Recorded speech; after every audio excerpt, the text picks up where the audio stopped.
Бірнеше күн бұрын Петропавл жылу жүйесі жауапкершілігі шектеулі серіктестігі қалада жылу маусымына толық дайын емес үйлердің бәрін хабарлады. Қаладағы 1036 көпқабатты тұрғын үйдің 10-ы ғана жылу маусымына дайын екен. Кейбір аудандарда жылу тұрмақ, жылу судың өзін тұрғындар тіпті армандамайтында көрінеді. До 1 октября, я думаю, что нам... 1 қазанға дейін бізге жарық береді деп ойлаймын. Ал бізге 26-ына дейін жылу су береді деп еді. Меніңше оны күтудің өзі бекер сияқты.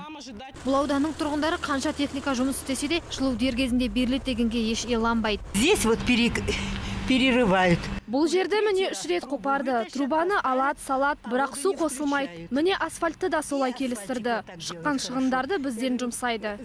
Жылу маусымы 1 қазанда басталады. Оған да санаулы күндері қалды. Бірнеше үйге жылу берілді. Ал жауаптылар 2 аптаның ішінде бүкіл қаланы жылумен қамтамасыз етеміз деп уәде беріп отыр. Ал бұл уәде қаншалықты орындалатыны әзірге белгісіз. Ақбота Мұсабекқызы, Юлия Ямпольская, Казахньюс, Петропавлдан.